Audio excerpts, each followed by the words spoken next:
dia a todos. Invocando a proteção de Deus e havendo um legal, eu declaro aberta a sessão desta Câmara Criminal no dia de hoje, 25 de maio de 2023. Na oportunidade, deveremos julgar pelo menos 83, era 100 e poucos, 83 feitos. O primeiro desembargador Glauber Rego e o doutor Ricardo Tinoco, bem assim o doutor Anísio Marinho, primeiro procurador de Justiça, que acompanhará a sessão como representante do Ministério Público. De igual maneira, cumprimento nossa assistência, principalmente os presentes na pessoa do doutor advogado Francisco Ailson Dantas. Sejam todos bem-vindos. Estendo ainda meus cumprimentos ao senhor Márcio Cavalcante Dantas, servidor efetivo do nosso gabinete há mais de 15 anos, em nome de quem cumprimento todos os demais servidores e colaboradores da nossa sessão no dia de hoje. Na ordem administrativa, leitura, discussão e aprovação da ata anterior, eu aprovo. Demais colegas, desembargador Glauber Rego. Também aprovo. Aprovada a unanimidade. Expediente, senhora Ana Cláudia. Não há, excelência.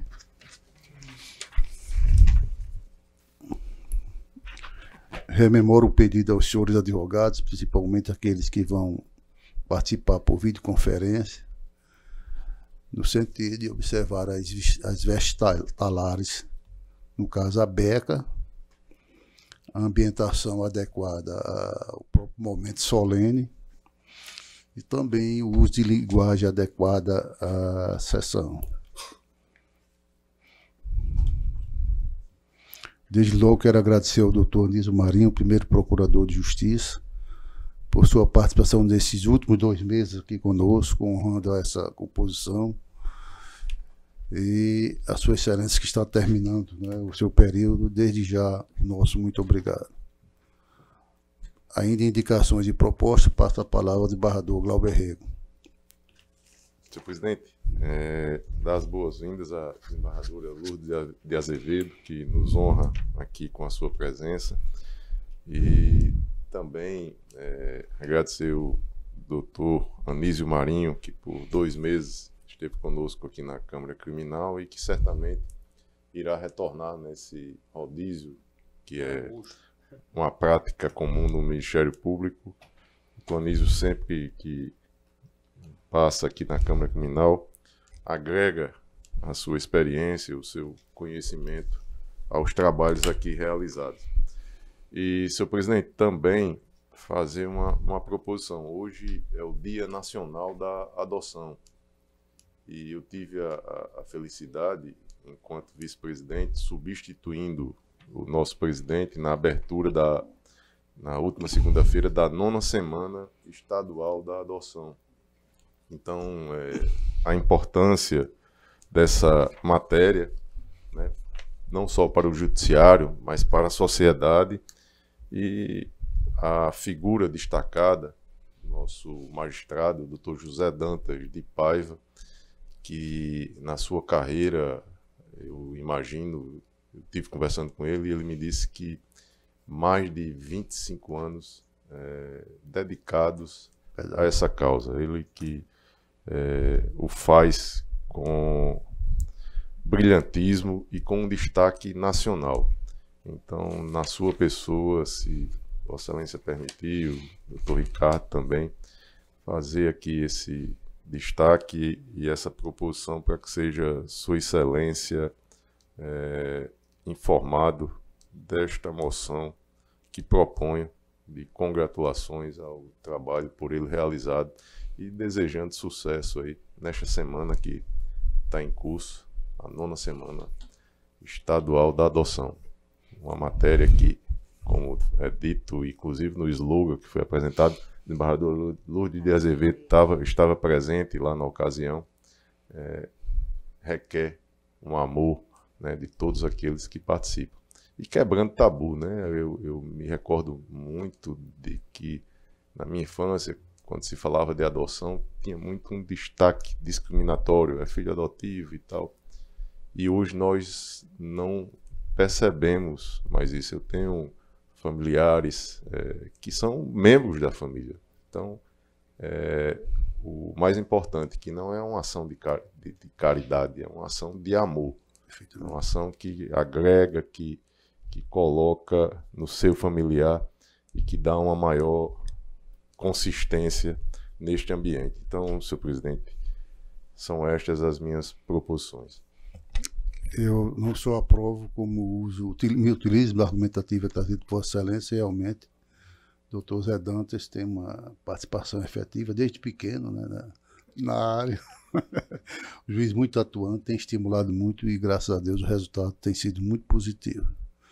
Consulto o Dr. Ricardo Tinoco com relação à proposta do desembargador Glauber. Senhor presidente, eu particularmente não tenho nenhuma proposição a fazer, mas gostaria de acompanhar com muita satisfação as proposições e referências feitas pelo desembargador Glauber, sobretudo dar as boas-vindas à desembargadora Lourdes aqui nesta casa, neste órgão fracionário.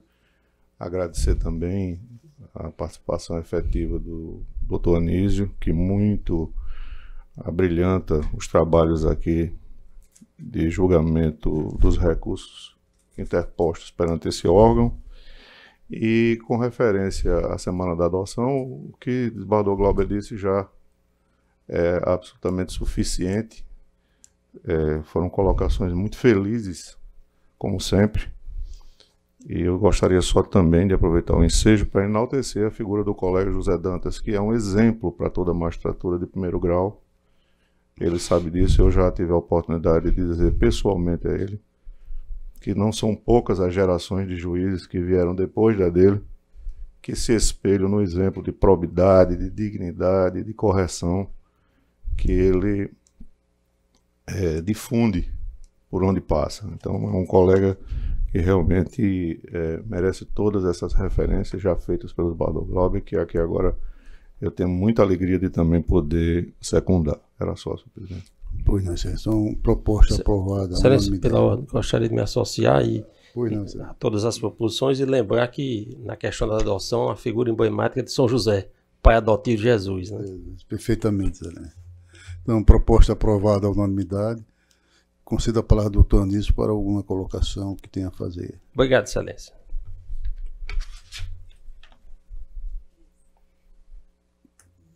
Excelência, já fiz.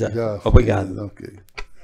Eu gostaria de fazer o meu registro, agradecer as palavras gentis, né, com relação à minha vinda aqui à composição da Câmara Criminal e dizer que é uma honra para mim. Sou eu que me sinto honrada de estar aqui participando da sessão de julgamentos hoje. E também ressaltar a justa proposição que Vossa Excelência fez como presidente para o Dr. Zé Dantas, um magistrado que eu tive a honra de fazer a faculdade junto com ele, nos idos de 80, 70 e alguma coisa, estudamos juntos e éramos muito ligados lá no percurso do caminhar da universidade. Tínhamos uma história parecida e nos dávamos muito bem, e ele é referência, realmente, destaque na causa da infância e juventude, e faz de modo aguerrido, e tive o prazer de também participar da semana que o Judiciário dedicou, né, para a adoção. Também tenho na minha família pessoas que são adotadas. Tive uma tia minha, meu avô adotou, e ela é queridíssima, é como se fosse de sangue mesmo, não tem diferença. Todos os sobrinhos a amam muito, querem muito bem, e eu acho que a adoção é amor, como ficou posto no slogan, né, que a comunicação criou, tão belo, tão justo, tão adequado para simbolizar a Semana da Adoção. Obrigada, senhor. Pois não, senhores, agradecemos a Vossa Excelência. Conferência e leitura de acordos, desembargador Glauber. Não tenho, senhor presidente. Doutor Ricardo Tinoco. Não, senhor presidente. Também não tenho. Bom, a partir de agora abre a ordem jurisdicional, com julgamentos feitos com pedido de sustentação oral, demais processos apresentados em mesa na ordem do nosso regimento.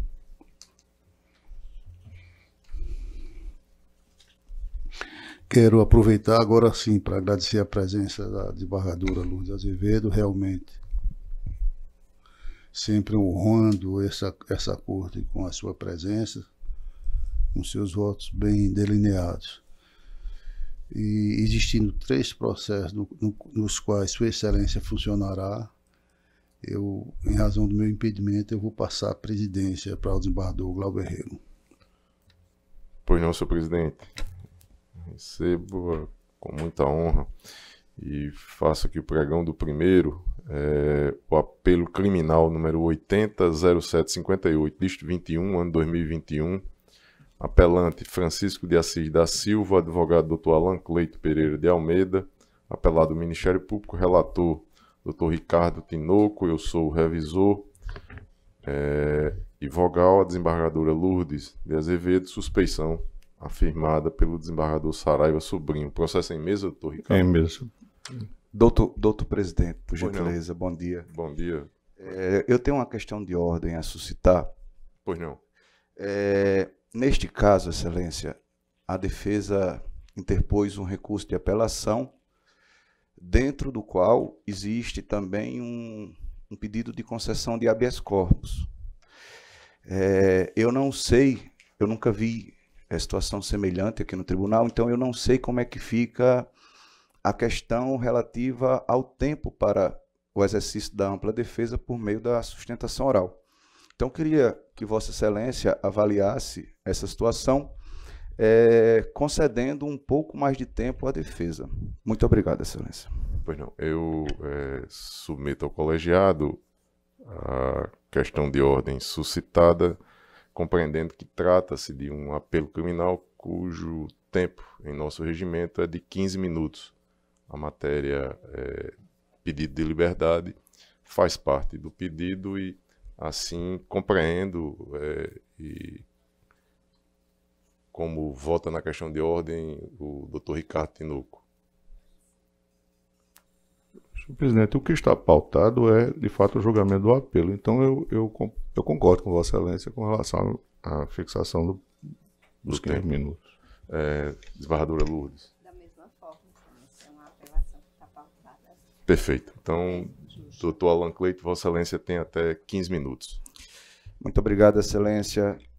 Excelentíssimo senhor desembargador Glauber Rego, presidente desta douta e honrada Casa de Justiça, doutor Ricardo Tinoco, ora relator do presente caso penal, douta desembargadora Lourdes de Azevedo, que aqui eu quero aproveitar a oportunidade para parabenizá-la pela postura, né, não só como representante do Ministério Público, mas como representante desta casa. Eu faço questão de fazer isso porque quem tem essa visão de realizar justiça, nos dias de hoje principalmente, merece ser enaltecida. E eu lembro que em um plantão judiciário que eu quis despachar com Vossa Excelência orientou que fosse fornecido o telefone da senhora, e a partir disso eu tive a oportunidade e a honra de despachar com Vossa Excelência. Naquela oportunidade, Vossa Excelência concedeu a ordem e fez a realização de justiça. Então, eu faço questão de deixar esse registro aqui, Excelência. Professor Anísio Marinho, saudade das aulas de Vossa Excelência, eu disse aqui quando o senhor chegou. Desembargador Francisco Saraiva Sobrinho, senhores serventuários, senhoras serventuárias, não menos importantes, colegas advogados, pessoal da polícia que faz a segurança desta casa. Na história da humanidade, nós tivemos o prazer de conhecer um cidadão que passou 27 anos preso. Ao sair do cárcere, esse cidadão foi eleito presidente de seu país. No dia de sua posse, ele convidou os carcereiros que o maltratavam na prisão para participar da solenidade.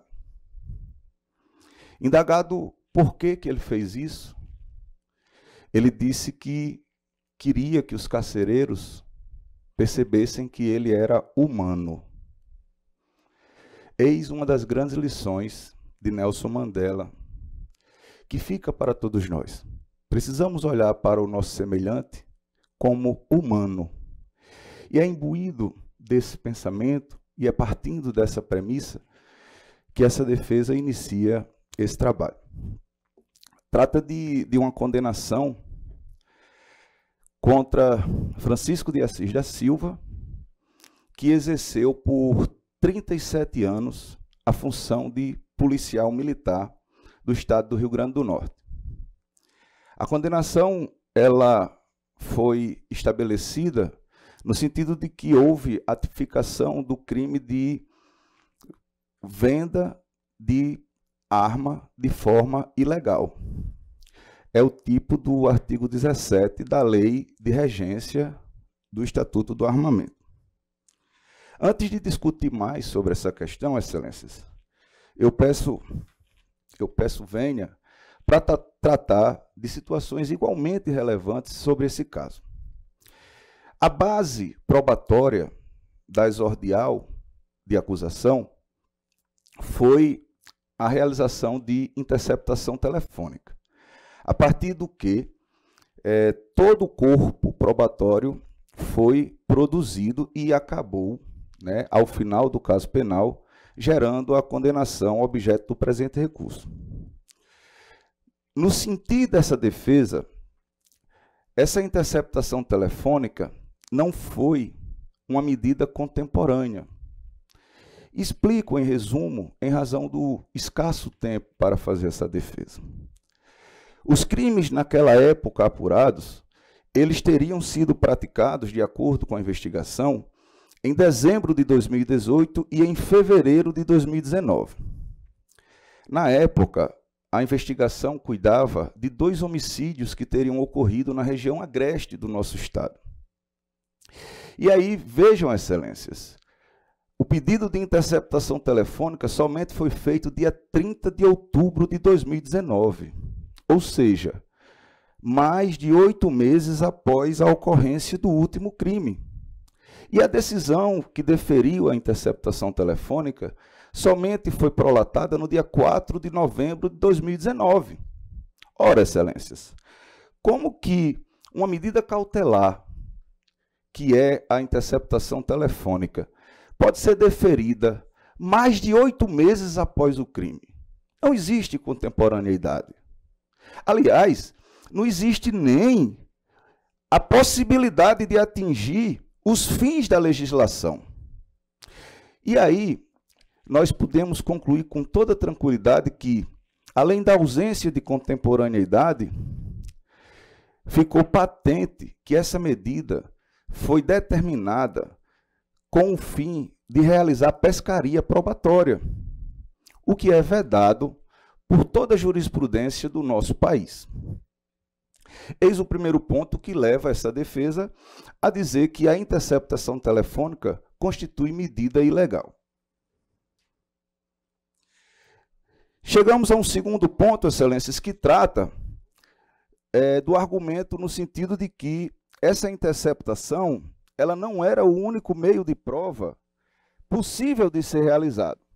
E o próprio Ministério Público, doutor Anísio Marinho, foi quem disse isso nos autos da investigação. O Ministério Público destacou o seguinte, Excelências: é forçoso ressaltar que a resolução eficaz da presente investigação passa pela necessidade da prova testemunhal precária para esse tipo de situação, de modo que não se vislumbra outro meio para apurar o fato que não a interceptação telefônica, e aí vem o detalhe, Excelências, articulada estrategicamente com outras medidas de apuração. Ora, Excelências, se a interceptação vai ser articulada com outros meios de produção de prova, nós podemos dizer que essa interceptação não é o único meio de prova possível. E a interceptação telefônica, não sendo o único meio de prova possível, ela não pode ser deferida, porque viola os requisitos da própria legislação de regência. Um outro ponto que a defesa precisa ressaltar diz respeito à falta de fundamentação idônea da decisão que determinou o exercício dessa medida probatória. A douta magistrada agarrou-se aos argumentos de que havia uma denúncia anônima que havia sido apurada e havia gerado uma RTA, que eu peço venha a Vossas Excelências, eu não sei o que é RTA. RTA 681. E, além disso, o outro fundamento para deferir a medida invasiva foi de que a moto usada no crime era parecida com a moto do filho do apelante. Ora, Excelências, com todo respeito, mas essa argumentação não pode significar fundamentação idônea. Como é que se determina a realização de interceptação telefônica, tendo em vista que a moto usada no crime parece com a moto do filho do apelante? Se for assim, a responsabilidade penal ela não vai ser mais individual, ela vai ser espelhada para todas as pessoas de uma família, porque o filho é suspeito, o pai tem que ser interceptado. Qual é o fundamento para interceptar o telefone do pai? A decisão não responde, Excelências. E deveria responder. É obrigação do magistrado, é dever do magistrado fundamentar todas as suas decisões sob pena de nulidade. Um outro quesito, Excelências, sobre essa interceptação telefônica, é de que houve a quebra da cadeia de custódia da prova. E o nosso argumento será simples igualmente aos demais, tendo em vista a escassez de tempo. Não consta nos autos, doutor Ricardo, se o senhor puder, se porventura o voto for no sentido contrário, por gentileza, explique. Não, onde está o ofício comunicando à operadora Oi do deferimento das interceptações telefônicas? Onde está o ofício de resposta da operadora Oi dizendo que recebeu a comunicação para iniciar a interceptação telefônica? Essa defesa não viu nos autos, Excelências. Não viu. E, obviamente, que é imprescindível que esse corpo probatório esteja documentado nos autos, sob pena de, como entende a defesa, configurar-se a quebra da cadeia de custódia probatória. Aliás, Excelências, tem um documento nos autos que chamou muito a atenção da defesa. Esse documento é um e-mail que consta nos autos, enviado pela servidora Eloá, lá da vara de origem, enviado para o doutor Emanuel Dayan, promotor de justiça desse estado. Nesse e-mail, desembargador Glauber, a servidora informa a decisão judicial autorizando a prorrogação das interceptações telefônicas. E, junto a essa decisão, vai uma cópia do ofício que deveria ser encaminhado às empresas de telefonia móvel. Ocorre, Excelências, que esse e-mail está datado de 27 de fevereiro de 2020, enquanto que as interceptações ocorreram entre 30 de janeiro de 2020 e 14 de fevereiro de 2020. O que eu quero dizer, Excelências, é que o e-mail comunicando a decisão judicial ao promotor, que depois deveria comunicar às operadoras, ele foi remetido depois que as interceptações foram feitas. Como é que se explica isso, doutos desembargadores? Se o e-mail tem que chegar no promotor e depois tem que chegar na operadora para iniciar a interceptação, como é que esse documento de comunicação chega no promotor depois que a interceptação já tinha sido feita? Não tem explicação plausível. E a explicação que a defesa dá é que essa prova constitui prova ilícita, devendo, portanto, ser desentranhada dos autos, ser desconsiderada, o que conduzirá, obviamente, à absolvição do apelante. Esta semana, desembargadores, eu tive a curiosidade de estudar um pouquinho o professor César Roberto Bittencourt. E ele dizia que, ele falando sobre as lições de Klaus Roxin, em comparação às lições de Jacobs, ele dizia: Roxin é mais garantista, defende um direito penal à luz de direitos e garantias individuais constitucionalmente estabelecidos, enquanto que Jacobs já é mais punitivista, digamos assim. Mas a grande diferença que o professor fez e que chamou bastante a nossa atenção foi em relação ao respeito à Carta Constitucional. Ele dizia o seguinte, que no Brasil nós buscamos emendar a Constituição quando temos que aplicá-la em algumas oportunidades. Enquanto que na Alemanha, por exemplo, os juristas buscam cumprir o dever de respeitar a Carta Maior. Então, que nós possamos agir como juristas alemães em prol do respeito à Constituição desta República. Ora, excelências, é objetivo fundamental desta República constituir uma sociedade livre, justa e solidária. Porém, não existe a possibilidade de conseguir esse objetivo sem respeitar os direitos e as garantias fundamentais. Para finalizar, excelências, o apelante foi condenado com base na Lei 13.964. Os fatos denunciados, eles foram narrados como que tivessem acontecido em outubro de 2019 e em fevereiro de 2020.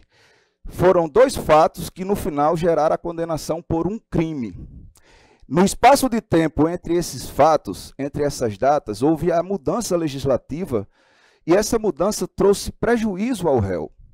Ora, excelências, é simples, é comezinho no direito.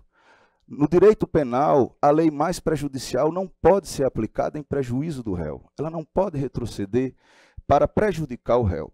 E foi, infelizmente, exatamente o que aconteceu. A douta magistrada usou a lei mais prejudicial, de modo que nós pedimos a vossas excelências o uso da lei mais benéfica, reformando essa decisão condenatória, ainda que seja para aplicar uma redução à reprimenda penal. Excelências, muitíssimo obrigado. O relator, como vota, Vossa Excelência? Senhor presidente, sucintamente, e primeiramente gostaria de parabenizar o advogado pela sustentação oral, buscando fazê-la de forma técnica e de maneira pontual em relação a todos os pontos que compõem as razões com as quais se vale para obter a reforma do julgado de primeira instância. Enfrenta em primeiro ponto, em primeiro momento, a arguição de nulidade da prova obtida por meio de interceptação eletrônica, de interceptação telefônica. E, no particular, diferentemente da interpretação que é utilizada pela defesa, essa suposta nulidade vislumbrada nas razões defensivas, quero crer que ela com certa facilidade superada em razão do fato de que a interceptação se deu por meio de autorização judicial, sendo essa a fonte normativa, a própria decisão, da qual promana a licitude da prova. Não se pode dizer que uma prova que se origina de uma determinação judicial, ela nasce com vício de nulidade patente. Muito ao contrário, a presunção é de que a origem dela é resguardada por um ato oficial de cognição judicial e que, portanto, tem validade no mundo jurídico. De mais a mais, queria só nesse aspecto ressaltar o fato de que essa interceptação teve origem inicialmente, como aqui está destacado as folhas 5 do voto, deferida pelo juiz de primeiro grau nos autos de uma cautelar que é identificada que investigou homicídios ocorridos nos anos de 2018 e 2019. Daí essa referência ao distanciamento temporal, que também é aludida pela defesa e que se encontra por essa razão justificada. Superando esse ponto, entendendo que essa interceptação se mostra bastante relevante para a formação do juízo condenatório, da compreensão sobre a condenação da parte. Inclusive, eu destaco aqui os diálogos que foram obtidos a partir da mesma. Eu enfrento esse último ponto utilizado pela defesa, que diz da impossibilidade da aplicação da chamada novatio legis impejus, tendo em vista o fato de que o delito começou a ser perpetrado em tempo anterior à edição da nova lei, da Lei 13.964 de 2019. É da sabência geral que crimes como esse, o crime que está assim tipificado, que diz respeito ao comércio ilegal de arma de fogo, é delito cuja consumação se protrai no tempo. Portanto, é delito classificado na doutrina penal como permanente, portanto, cuja consumação não se dá de forma instantânea. Nesse sentido, já é assente a interpretação da jurisprudência de que a lei nova, ela alcança o delito enquanto o mesmo está se realizando e se consumando na dimensão espaço-temporal. Inclusive, faço referência aqui à súmula 711, que diz assim: a lei penal mais grave aplica-se ao crime continuado ou ao crime permanente se a sua vigência é anterior à cessação da continuidade ou da permanência. Então, penso, senhor presidente, que com esses fundamentos, esta relatoria está a justificar o entendimento do voto, que nessa perspectiva, já caminhando para a conclusão, em consonância com o parecer da segunda Procuradoria de Justiça, é no sentido de conhecer e de negar provimento ao apelo, mantendo a sentença recorrida inalterada. Como voto. Enquanto revisor, acompanho Vossa Excelência. Desembargadora Lourdes de Azevedo, como vota Vossa Excelência? Também acompanho o relator, Excelência. O voto está muito bem fundamentado. Proclamo o resultado. Processo julgado à unanimidade nos termos do voto do relator. O seguinte, temos mais dois processos ainda em que tivemos aqui a afirmação de suspeição do desembargador Saraiva Sobrinho. Esses demais não temos sustentação oral, não é isso?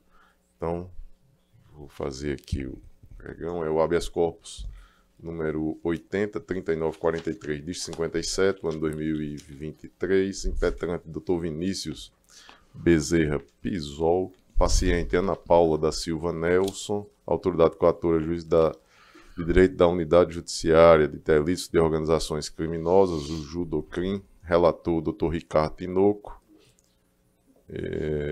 e tivemos aqui, como já adiantado, a suspeição do desembargador Saraiva Sobrinho. Na ordem cronológica, é o número 75, na pauta. Dr. Ricardo, processo em mesa? Em mesa, senhor presidente. Vossa Excelência pode... Pois não. Bem rapidamente, o voto foi disponibilizado a Vossas Excelências. Trata-se de um HC cuja pretensão de fundo se dá em razão do pretenso trancamento da ação penal. Alegada inépcia da denúncia e falta de justa causa, não ocorrência. Existência de laço probatório mínimo para superdanear a inicial acusatória. Eu digo aqui que essas nulidades que são suscitadas são todas suscetíveis de exame durante a instrução processual. Portanto, não há ainda como se compreender a ocorrência de constrangimento ilegal, que se encontra no caso não configurado. Portanto, eu estou conhecendo e denegando a ordem, senhor presidente. Nesta situação, seguindo a ordem, como não tem revisor, o segundo voto seria na ordem de antiguidade aqui, que substitui o gabinete do desembargador Saraiva. Desembargadora Lourdes, como vota Vossa Excelência? Pela denegação, Excelência, acompanhando. Eu também, e proclamo o resultado. Processo julgado à unanimidade nos termos do voto do relator. Na sequência, é um apelo criminal, é o número 49 na ordem cronológica, é o número 1068 de 6810, dígito 71, ano 2017, apelante Fagner de Freitas Barbosa, advogado doutora Débora Araújo Bandeira, apelante Wellington Balbino Mendes, advogado doutor Rodrigues Alves Moreira, apelado do Ministério Público, doutor Ricardo é o relator, eu sou o revisor, desembargadora Lourdes Vogal. Processo em mesa, doutor Ricardo? Em mesa, senhor presidente. Vossa Excelência, como vota? Eu vou fazer aqui a leitura rápida da ementa, já que a matéria é bastante segmentada. Assim diz a ementa. Penal e processual penal, homicídio qualificado. Artigo 121, parágrafo 2º, incisos 1 e 4, e artigo 121, parágrafo 2º, 1 e 4, combinado com o 14, inciso 2 do Código Penal. Sentença condenatória pelo criminal. Pretensa anulação da adesão proferida pelo júri. Alegação de contrariedade entre o decisum e as provas dos autos. Impossibilidade de decisão do Tribunal Popular com respaldo na instrução processual. Julgamento do Conselho de Sentença, amparado em uma das teses apresentadas em plenário de julgamento. Autoria e materialidade comprovadas. Princípio constitucional da soberania dos vereditos. Pedido subsidiário de desclassificação do crime para modalidade simples. Formulado. Wellington Balbino Mendes. Inviabilidade. Demonstrada a presença das qualificadoras do motivo torpe e recurso que dificultou a defesa da vítima. Qualificadoras reconhecidas pelo Conselho de Sentença. Pedido de concessão do direito de recorrer em liberdade requerido por Fagner de Freitas Barbosa. Possibilidade. Aplicação automática do artigo 492, inciso 1, a linha E do CPP sem fundamentação adequada. Entendimento firmado no julgamento das ADCs 43, 44 e 54. Constrangimento legal evidenciado. Recurso conhecido e parcialmente provido. Então, em conclusão, senhor presidente, aqui eu estou dizendo que, em consonância parcial com o parecer da 5ª Procuradoria de Justiça, estou a conhecer e dar parcial provimento ao recurso interposto pela defesa para assegurar ao réu Fagner de Freitas Barbosa o direito de aguardar em liberdade, com monitoramento eletrônico, o julgamento da apelação interposta, desde que, por outro motivo, não esteja preso, estendendo os efeitos ao réu Wellington Balbino Mendes e mantendo incólumes os demais termos da sentença recorrida. É aquela matéria que alude à possibilidade de se aguardar até o trânsito em julgado o direito de manter a liberdade do réu que fora condenado. E é assim que eu estou a votar, senhor presidente. Neste caso, eu sou o revisor, acompanho o relator, desembargadora Lourdes de Azevedo. Também acompanho, excelência. Proclamo o resultado. Processo julgado à unanimidade nos termos do voto do relator. Antes de devolver a presidência ao desembargador Saraiva Sobrinho, eu gostaria de retomar a ordem administrativa e, ainda com a presença da desembargadora Lourdes, destacar aqui uma iniciativa do nosso presidente, desembargador Saraiva, que não fez o registro no início, mas que eu acho que é oportuno a gente destacar e parabenizá-lo, né, pela implantação da pauta virtual, né? E aí é uma oportunidade até mesmo para esclarecer para os advogados, Ana Cláudia, que é a nossa secretária aqui da Câmara, secretária da Câmara Criminal, se puder já dar uma explicação a partir de quando, me parece a partir do dia 1º de dia 5, não é isso? Então, explicar aí quais são, para que os advogados... Vai estar gravado e fica aí para... E já primeiro, aqui, essa moção de aplausos, né? A gestão do nosso presidente e a implantação da pauta virtual. Todos de acordo? Me associo, excelência, por favor. O Ministério Público se associa, então, aprovado. Agora a explicação aí, Ana Cláudia, por favor. Está o regimento, a última atualização do regimento vem ampliando, melhorando o atendimento ao jurisdicionado, da seguinte forma: as sessões todas, a partir de então, elas serão abertas virtualmente na segunda-feira. Elas, na verdade, começam 20 dias antes, quando são disponibilizadas para os senhores. Os senhores recebem a notificação que o seu processo foi pautado, certo? Processos com pauta. Então, a partir da segunda-feira, vamos dizer, próxima, vai ser a primeira, dia 5. Então, todos os processos que não tiverem pedido de sustentação oral, nem destaques, eles serão julgados virtualmente. Aqueles que os senhores fizerem inscrição, eles serão adiados para a sessão presencial da mesma semana, que será na quinta-feira ordinariamente.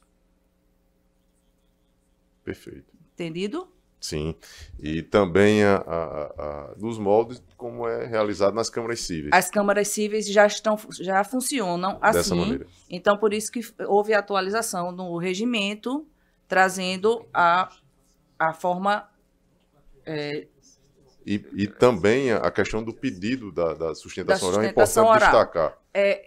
O prazo de 24 horas, não é antes da que sessão presencial, não é da a sessão virtual. É que antecede a sessão, a abertura da sessão Da virtual. sessão virtual. Então, será na sexta-feira.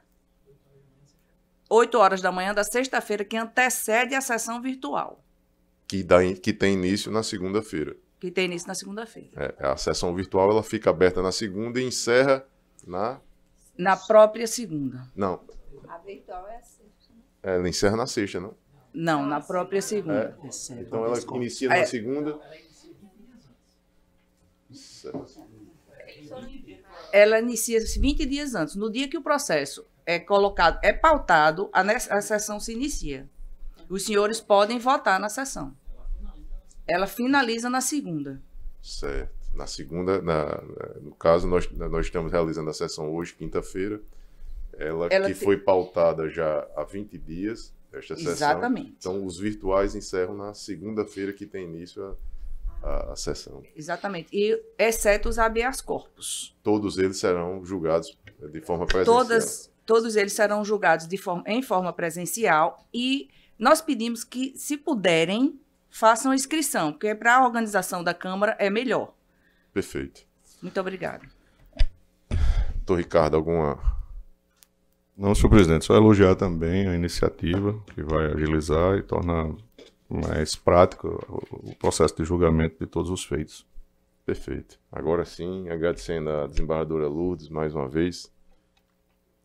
Seja sempre bem-vinda, né, aqui à Câmara Criminal. Eu que agradeço, Excelência, a oportunidade de estar aqui mais uma vez e gostaria também de parabenizar a presidência do desembargador Saraiva pela iniciativa, né, sempre buscando celeridade e modernizar cada vez mais o judiciário e suas ferramentas, como fez lá na revista, né, que hoje estou como diretora e recebi dele, que é uma revista do Poder Judiciário muito dinâmica, bem moderna também. Obrigada pela oportunidade. Verdade, são coisas aparentemente pequenas, mas que têm um benefício tanto para a gente que está julgando como para o jurisdicionado.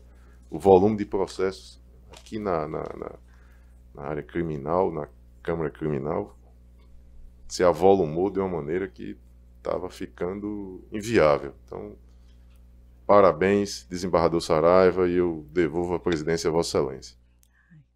Recebo a presidência, agradeço a desembargadora Lourdes Azevedo, mais uma vez pela presença, e registrar tão somente, desembargador Glauber, bondade de Vossa Excelência do registro, estou tão somente cumprindo o regimento, naturalmente buscando aperfeiçoar e melhorar o andamento dos trabalhos desta Corte. Chama a julgamento o processo de número 62, apelação criminal 080-1157-82-2022. Apelante Carlos Douglas Barbosa Vieira, advogado Francisco Ailson Dantas. O processo está em mesa, é da minha relatoria.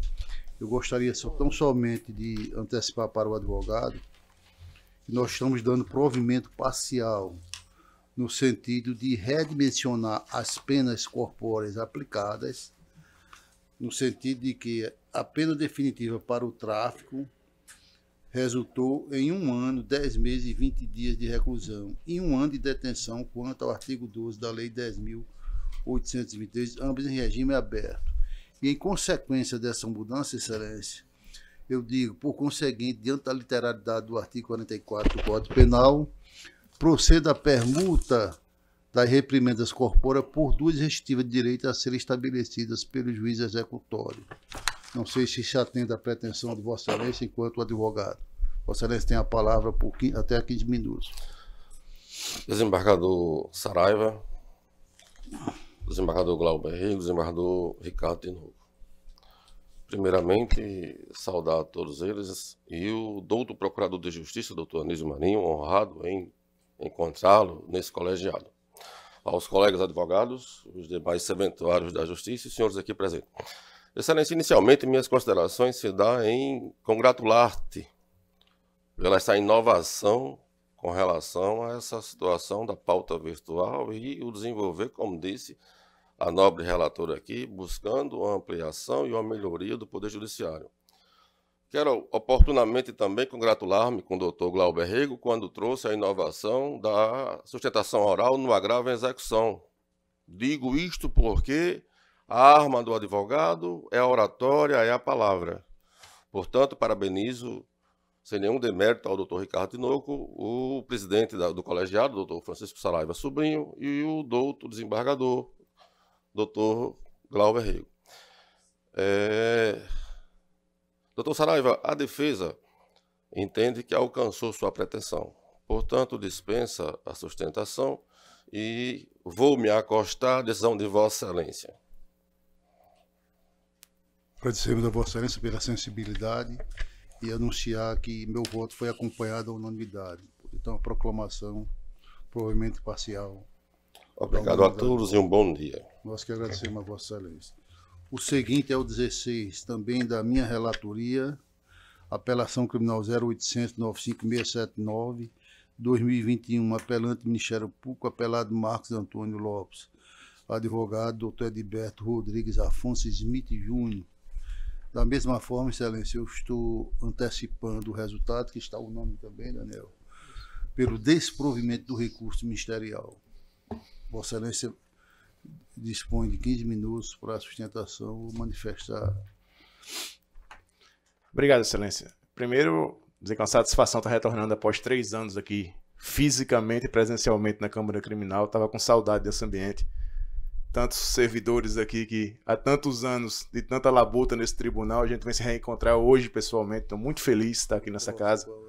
Saudades, desembargador Saraiva, desembargador Glauber, doutor Ricardo Tinoco, substituindo hoje como desembargador. O doutor Ricardo teve a oportunidade de conhecê-lo em São Gonçalo do Amarante, trabalhando como magistrado naquela comarca. Então é uma felicidade grande de estar aqui, rever os policiais também da segurança, tantos amigos que a gente faz no caminhar nesse Tribunal de Justiça. Desembargador, não tenho o que discutir, não tenho o que falar. Eu, assim, como não poderia deixar de ser diferente, né, a minha pessoa, eu vou aqui fazer só uma sugestão para Vossa Excelência enquanto presidente. Fiz questão de colocar aqui em cima. Hoje, nossa arma de trabalho, na frente de Vossa Excelência, está aí, é um computador. E, infelizmente, a bancada aqui, da forma como está posta, não está nos dando a possibilidade de adequar nosso instrumento de trabalho, porque o monitor está tomando espaço. Só a sugestão que o monitor, se puder, venha aqui para cima. Não sei se tem alguma forma do tribunal fazer não, isso. Exatamente, só nós já estamos trabalhando isso. Ele perdeu sua finalidade em razão dos monitores laterais. Os laterais. Então, a minha pretensão é tirar, colocar ele exatamente de frente aqui para a gente. Pois é, Excelência. Então, era só esse registro. Smith sendo Smith, né? Não posso vir sem reclamar. O do Glauber não costuma falar muito isso, tinha que ser você. Mas satisfação estar na presença de Vossas Excelências. Obrigado mais uma vez. Parabéns pelo trabalho. Parabéns pela questão dessa demanda virtual que vai se iniciar. E digo, o Rio Grande do Norte está saindo à frente de vários tribunais, a gente que roda muito o país, e numa atitude, desembargador Saraiva, bem melhor que os superiores, porque o virtual lá nos permite mandar a sustentação oral por vídeo. Mas a sustentação oral por vídeo, para mim, cessa a defesa, porque a questão de fato que aparece durante o julgamento a gente não pode discutir, porque o vídeo está lá. Eu não estou acompanhando a sessão. Então, essa questão da sustentação virtual, queira Deus que não seja implantado no Rio Grande do Norte, porque o prejuízo à defesa é absurdo. Absurdo. Estão tantos embargos que geram do embargo dos embargos e embargo dos embargos, porque as questões de fato não são esclarecidas. Então, obrigado pela atenção. Bom dia, Vossa Excelência. Satisfação rever a todos e com saúde, que é o melhor. Graças a Deus. Agradecemos a Vossa Excelência dizendo que a proposição que já está em andamento vai ser retirada agora, ao vivo e a cores. O equipamento aí. O seguinte é o 60, também da minha relatoria, apelação criminal 08.800.834.50/2022. Apelante José Andreilson Paulo da Rocha Silva, advogado Aurelian da Silva Araújo. O processo está aí mesmo, o advogado se faz presente por videoconferência. não se encontra presente. Conforme eu disponibilizei para os colegas, eu estou conhecendo e dando provimento parcial. Como voto, desembargador Glauber Rego. 62. Acompanho Vossa Excelência. Doutor Ricardo de novo. 62 já foi julgado, não? Não, desculpe, é o 60. Ah, perfeito. Também acompanho Vossa Vossa Excelência. Então, proclamação à unanimidade nos termos do voto do relator. Eu estou sendo bem objetivo em razão da quantidade de processos, viu, gente? O seguinte é da relatoria do desembargador Glauber Rego, é o 47. Senhor presidente, não mesa o Não 47. Pois não, excelência. Então, chamo o 51 da relatoria do desembargador Ricardo Tinoco, habeas corpus 08. É da pauta anterior, 080, 1813, 94, 2023. Impetrante Cândido Avelino de Souza e outros. Paciente RC de SB. Em mesa, excelência. Em mesa, presidente. Vossa Excelência tem a palavra. Pois não. Senhor presidente, aqui está consignado na pauta vista ao desembargador Glauber. Não sei se... Exatamente, doutor Ricardo. E eu já resisti o meu voto acompanhando Vossa Excelência. Pois não. Era a questão da nulidade trazida, reforçado o argumento na defesa oral e que retomei a análise do processo e não vejo razão para divergir de Vossa Excelência. De fato, havia justa causa para que fosse... Não, não é esse. Esse 51... esse o que eu estava falando era um da relatoria, também doutor Ricardo, me parece ser o... Aqui no painel virtual do desembargador, eu estou consultando. Vossa Excelência lançou o voto sim aqui no 51. Não, eu estou acompanhando Vossa Excelência, estou dizendo o processo que eu estava fazendo referência, que eu estava me recordando, era outro, não esse. Nesse aqui, deixa... Eu também estou acompanhando o Foi o emento 54, relator. deixa eu só me recordar aqui, é porque esse é um pedido de vista já bem antigo, e que eu já havia lançado voto acompanhando Vossa Excelência. O Pedi 51. aqui o trancamento da ação. E de fato eu estou aqui acompanhando o relator em razão de não enxergar razões para que seja a ação trancada. O 51 eu também estou acompanhando, doutor Ricardo. Posso proclamar, não é isso? Pode. Pronto, proclamação, ordem denegada, unanimidade de votos. O seguinte é o 52 da minha relatoria, da relatoria do desembargador Ricardo Tinoco. Com voto divergente, meu, excelência. Doutor Ricardo. Pois não, está em mesa, senhor presidente. Pois não, excelência. A pequena divergência que eu percebi, senhor presidente, é apenas com relação à questão dos períodos que foram considerados para o reconhecimento ou da continuidade delitiva ou do concurso material. Eu estou me acostando à tese de que houve concurso, considerando que há uma certa descontinuidade, é aquela hipótese de crime tributário previsto no artigo 1º, inciso 2 da Lei 8.137/90. Você se permite? Pois não. Eu acredito que a divergência do desembargador Saraiva é porque quando Vossa Excelência lançou inicialmente o voto, estava dando provimento, não era? Pelo que eu examinei, era só em relação ao período. Não, dava provimento. Anteriormente, aquela primeira tese, né? Entendi. Exatamente. Aí Perfeito, Valor. Aquela questão do artigo 1º, artigo 2º. Isso, que foi superada, né? Que a gente aqui definiu que o artigo 1º ainda por conta dolo genérico, né?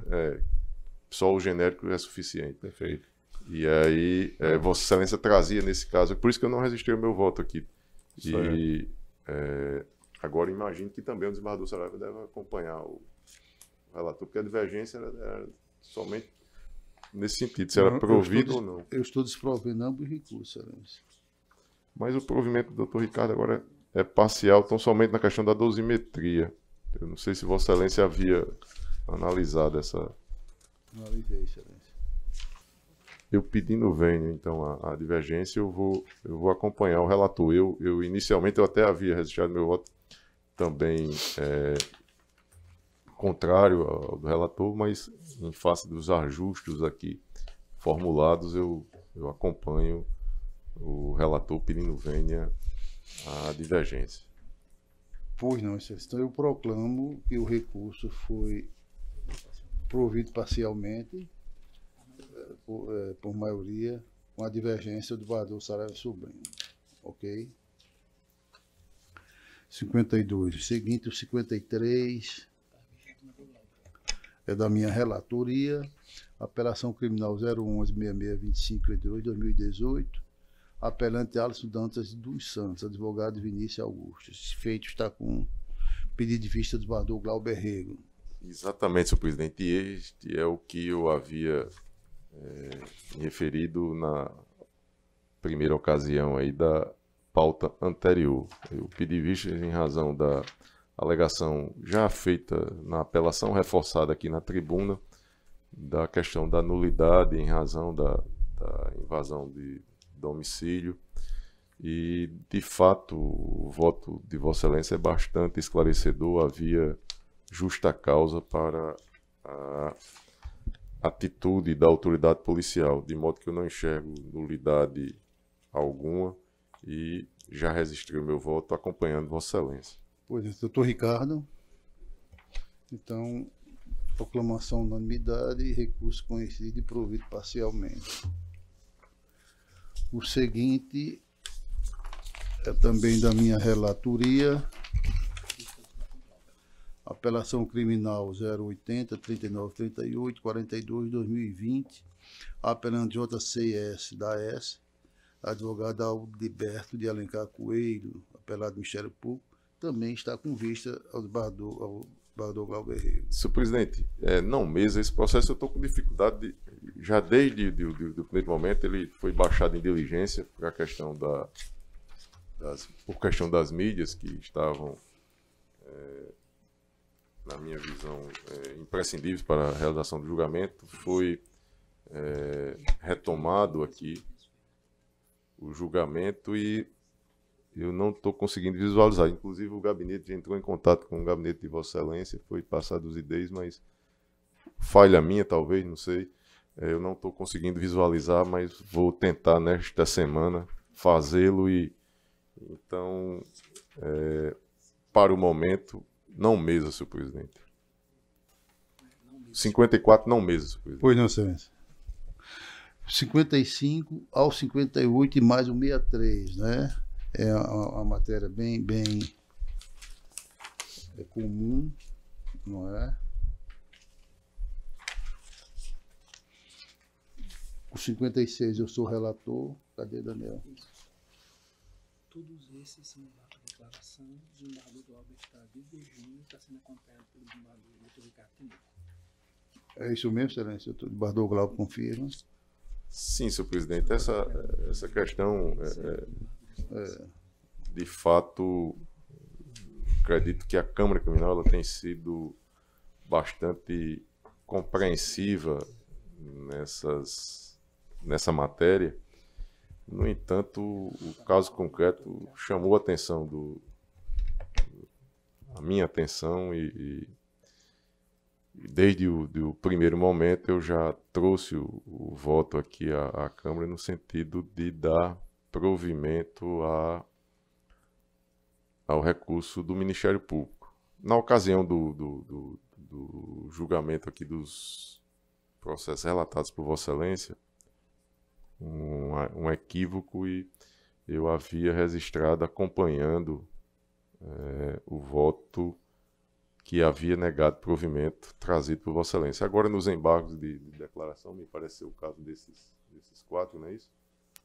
Exatamente, Excelência. Eu não vejo razão para persistir no erro, senhor presidente. Eu acolho os embargos e dou provimento ao agravo em execução penal.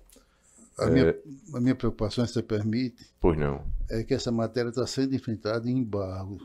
Na hora que se enfrentam os embargos, há muita restrição. Verdade. Né? Então, talvez, num recurso próprio, até eu venha me adequar e até me somar a Vossa Excelência, mas enquanto embargo de declaração, eu sou muito restrito à própria finalidade dele. Deixe-me só tentar esclarecer aqui. A controvérsia recursal cinge-se à possibilidade de remissão da pena pela agravada em razão da participação em evento de ordem religiosa ou espiritual organizado pela instituição Comunidade das Nações e denominado de Modeladas Day, consistente em prática social educativa não escolar, promovida à distância pela Secretaria de Estado da Administração Penitenciária. Cuida-se de evento de cunho religioso, voltado exclusivamente ao público feminino, com 4 dias de duração, cuja programação está composta essencialmente por devocionais, louvores e ministrações.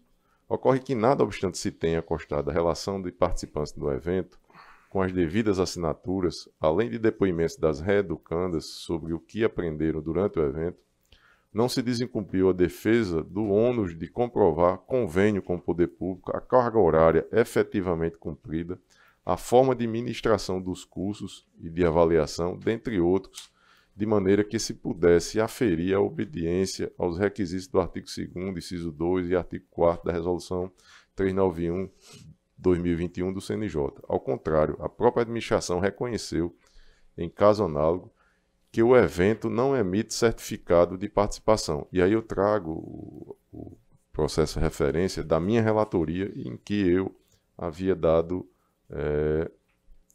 provimento ao agravo. Então, não foi emitido o certificado de participação, que na minha visão é um documento essencial. Com efeito, é certo que a simples existência de vínculo entre a instituição promovente e o poder público configura, em verdade, mera tecnicalidade, mera formalidade, que em nada é lido o esforço empreendido pelo apenado na busca pela remissão, até porque a política criminal na execução da pena deve ser voltada à humanização, de forma a estimular instrumentos sancionatórios mais humanos e que evitem o máximo possível a privação da liberdade. Fecho aspas. Isso dito pelo ministro Rogério Schietti, no julgamento do agravo regimental no HC 647091, Santa Catarina, 6ª turma, julgado em 23/3/2021. Contudo, senhor presidente, isso não significa que toda e qualquer atividade realizada de qualquer maneira e sem qualquer fiscalização pode levar à remissão do apenado por estudo ou prática social educativa não escolar. Aliás, a jurisprudência das Cortes Superiores é categórica em afastar tais hipóteses, como a de cursos que não apresentam certificado de conclusão ou de comprovação de carga horária, ou quando o apenado não consegue demonstrar a frequência na participação do curso. E aí eu trago aqui precedentes da 5ª turma, agravo regimental no HC 772594 São Paulo, ministro Reinaldo Soares da Fonseca, julgado em 4 de outubro do ano 2022. Um outro também da 5ª turma, relator o ministro Joel Paciornik, no agravo regimental no HC 722145 Santa Catarina, julgado em 29/3/2022. Fiz que, conquanto a CEAP tem informado que, abro aspas, a participação em ações como essa são fundamentais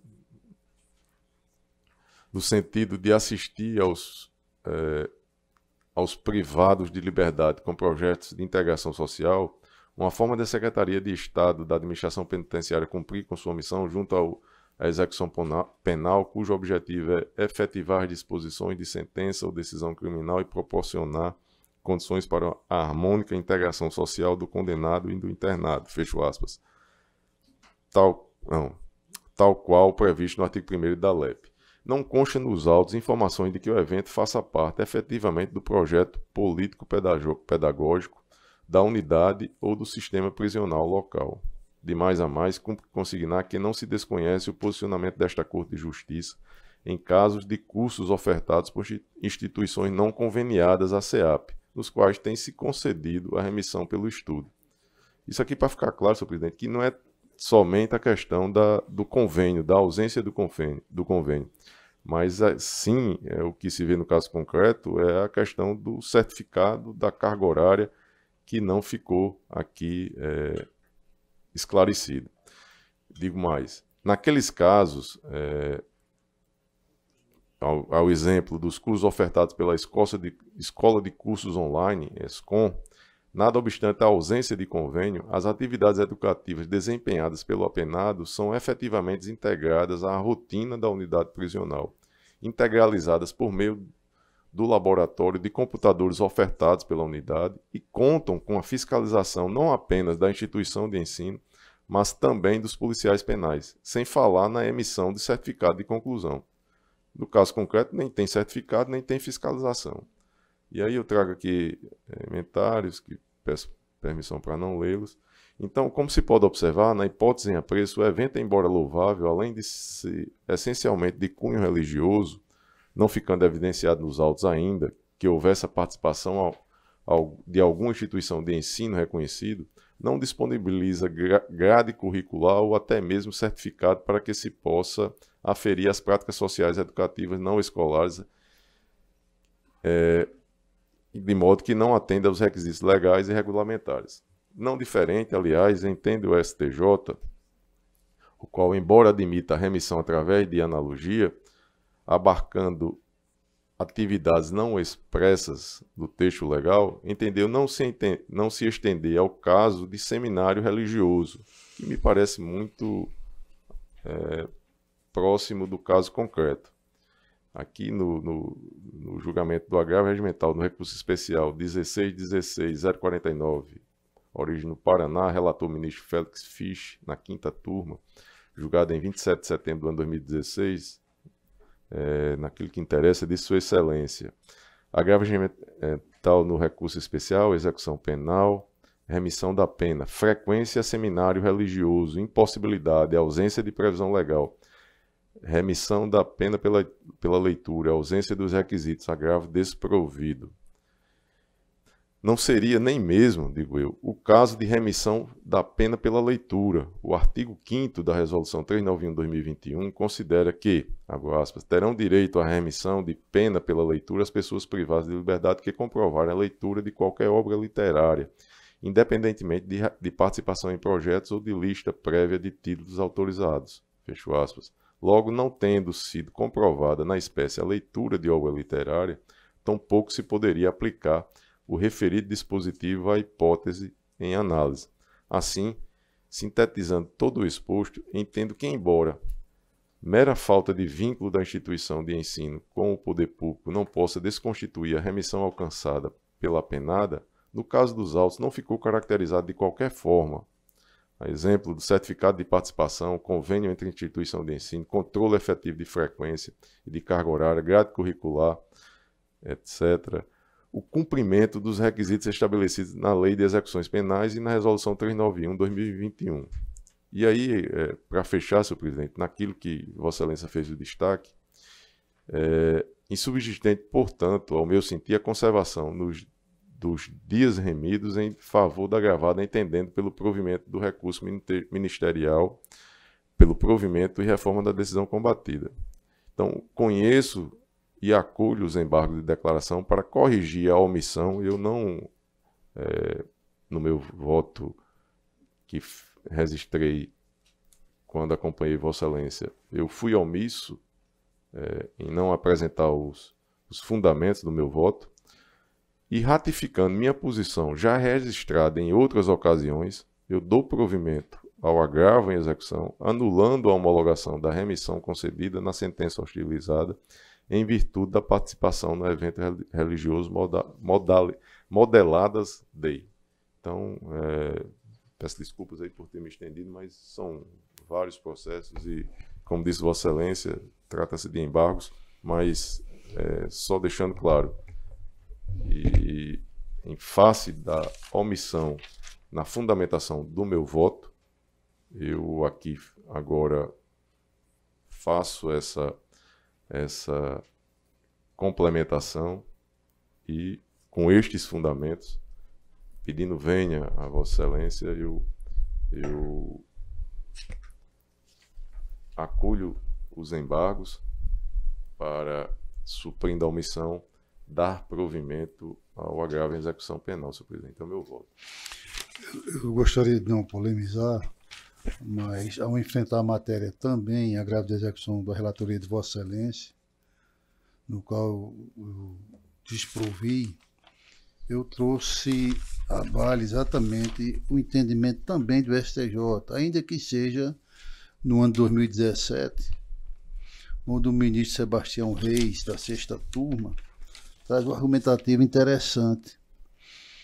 Ele diz: importante ressaltar que o presente precedente foi firmado mediante a consideração, além do caso concreto, com todos os documentos que respaldam da necessidade desta Corte Superior de Justiça conferir interpretação que preze pelos princípios constitucionais e processuais penais, como indúbio pro réu, individualização da pena e princípio da fraternidade, na sua dimensão de reduzir as desigualdades sociais e proteção de direitos fundamentais, bem como fundamento primordial da Constituição Federal, da Constituição da República, que seria a dignidade da pessoa humana.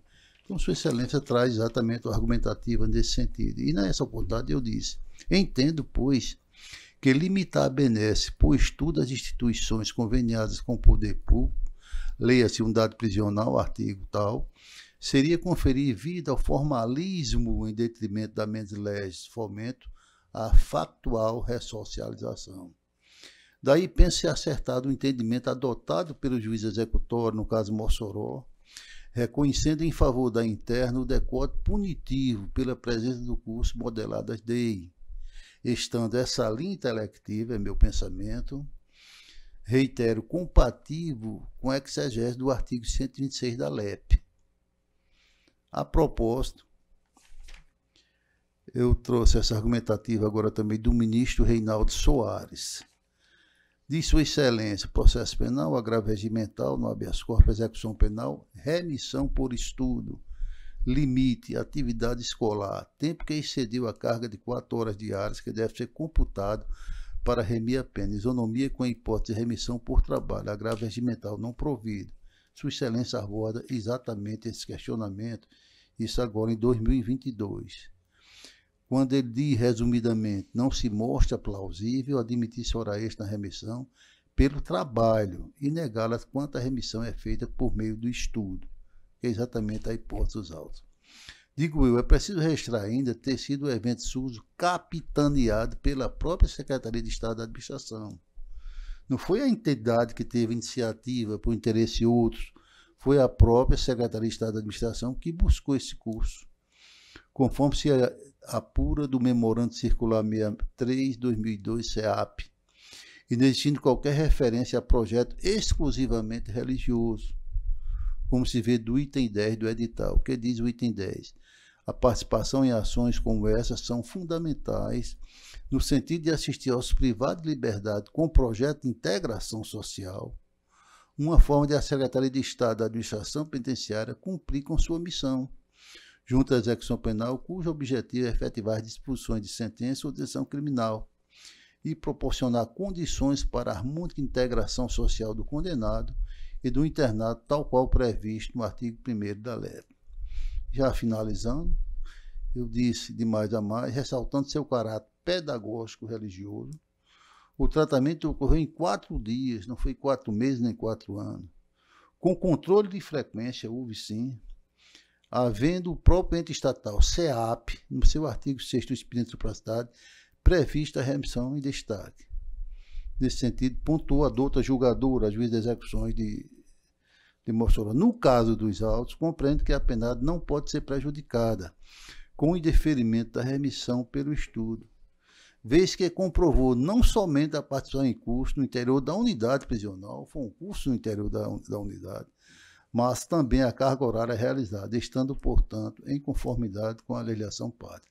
Então, como disse, eu mantenho a posição, nesse caso aqui divergindo de Vossa Excelência, quanto à matéria em termos de embargos, eu não acho razoável o enfrentamento, modificar uma tese em cima de uns embargos, quando a finalidade dele é tríplice, está lá no Código de Processo Civil, de sorte que, naturalmente, respeitada a argumentativa bem posta de Vossa Excelência, o que é comum, aliás, Vossa Excelência sempre traz elementos que buscam e provocam a reflexão, eu estou divergindo.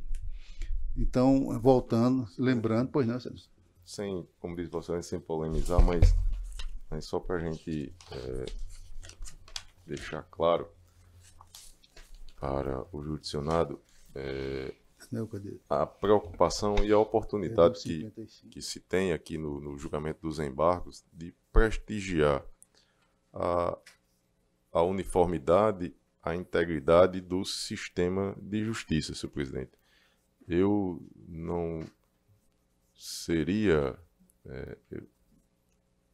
omisso, seria negligente se mudasse a minha posição trazida aqui a este colegiado e que foi julgada à unanimidade no agravo 80.1799, dígito 13, do ano 2023, em que foi dado provimento ao agravo do Ministério Público, e sem, inclusive com o voto de Vossa Excelência, e sem uma fundamentação, uma argumentação adequada em 4 outros processos com a mesma matéria, mudar a minha posição. Então eu vejo uma oportunidade no julgamento destes 4 embargos de preservar a integridade, a uniformidade do sistema de justiça, não permitindo que aquela agravada que teve a sua decisão reformada neste colegiado ficasse sem a remissão da pena e, na sequência, em sessão seguinte, 4 outras tivessem aqui assegurado esse direito. Então eu vejo e estou trazendo aqui, suprindo a omissão do meu voto, é isso que eu deixo bem destacado. E só para concluir, senhor presidente, nós não estamos aqui, como trouxe Vossa Excelência na jurisprudência do STJ, se apegando à ausência do convênio, até porque a gente superou esse obstáculo no julgamento, também lá de Mossoró, das questões da remissão, que era um curso online, eu trago até aqui no meu voto a referência, que foi realizado pela Escola de Cursos Online, ESCOM. A gente baixou em diligência, foi a Secretaria, SEAP, não foi apresentado o convênio. Só que naquela ocasião, a diferença que eu faço o destaque é que tinha certificado, tinha carga horária, tinha a fiscalização adequada. E posso até estar equivocado, Vossa Excelência disse que teve a fiscalização, mas naquilo que eu percebi, essa fiscalização ela não aconteceu e nem mesmo foi fornecido aí o certificado. Então, em conclusão, respeitando, obviamente, o voto trazido de Vossa Excelência e sem nenhum desmerecimento ao trabalho realizado por doutora Cíntia. Eu já disse a Sua Excelência, que é responsável pela execução na região lá de Mossoró, que o trabalho por ela realizado é digno de aplausos, e é reconhecido, até mesmo fora aqui do estado do Rio Grande do Norte. Eu já fiz questão de visitá-la lá e acompanhar de perto aquilo que ela realiza com tanto brilhantismo. Mas no caso concreto eu tive essa dificuldade de ratificar, na minha visão, um erro que não poderia prosperar. Então é isso, presidente, só concluindo. Doutor Ricardo Tinoco, com a palavra. Eu estou pedindo, venha Vossa Excelência para me acostar a divergência pelas razões já apresentadas, senhor presidente. Pois não, Excelência, são os 55 ao 58. São embargo de declaração, né? Isso. Foram acolhidos por maioria, né, para prover o agravo com a divergência do desembargador Saraiva. Relator para o acordo desse 55 de outubro, doutor Ricardo Tinoco. Ok, Excelência? E o 63, realmente é o... Provimento ao agravo do Ministério Público. Provimento por maioria. Senhor presidente, só pela ordem. De minha parte, não há nenhuma dificuldade em ficar com a relatoria, como Vossa Excelência já se pronunciou, mas eu não sei se na ordem, como a divergência foi inicialmente apresentada pelo desembargador Glauber, Isso não seria Ele ele. apresentou como revisor. Mas eu fico bastante à vontade. Perfeito. Então o relator vai ser o excelente. É verdade. Pela ordem de votação, apesar de não ter revisão nesse caso, mas se rega a ordem, é verdade. Perfeito. Bem lembrado, perdão. Não, sem problema. E o 63, não é? Também provimento é uma grave execução. Provimento por maioria, com a divergência embargador Glauber Rego. Ou, desculpe, Saraiva. Embargador Glauber Rego, o relator permanece. Ok, 55, 56, 57, 58, 59, é isso, Daniel? 59 agora. 59 é o próximo da minha relatoria. Exatamente, é a apelação criminal 0.058, apelante João Lucas Neto, a advogada Tuíra do Vale Maximiano Mota, apelado Ministério Público. Eu sou o relator. Houve uma divergência do doutor Ricardo Tinoco, uma liberação de seu voto, eu achei muito interessante e adequei, de sorte que eu estou conhecendo e dando provimento parcial, consonante a proposta do doutor Ricardo Tinoco. Bador Glauco, como vota? Exatamente, senhor presidente. Eu tinha percebido o voto lançado pelo doutor Ricardo, extremamente pertinente, adequando aí o caso concreto, prestigiando o trabalho que é realizado pelo apelante. E Vossa Excelência, aqui, Vossa Excelência fez a adequação e eu estou aqui acompanhando integralmente o voto. Então, agora eu acho que o doutor Ricardo tem que corrigir aí, né, para acompanhar o relator. É o 59. Perfeito. Então, houve aqui um pequeno equívoco. Na hora de lançar. Na hora de lançar. Eu estou acompanhando ele, né? Peço desculpa. Como Vossa Excelência fez a adequação, agora ele... É verdade. Foi na hora de lançar aqui que faz a... Perfeito. Ok. O 60. Julgado. 60 julgado. 61 da minha relatoria, apelação criminal 010-3099-2019, apelando o Ministério Público, apelado LPDS. Doutor Ricardo, eu estou conhecendo e desprovendo a apelação. O doutor Glauco está me acompanhando, é isso? Não, eu não registrei o voto ainda, senhor presidente. Pois não. Tem uma divergência do doutor Ricardo. Doutor Ricardo vai querer fazer alguma... Pois não. Senhor presidente, eu examinei aqui detidamente a matéria.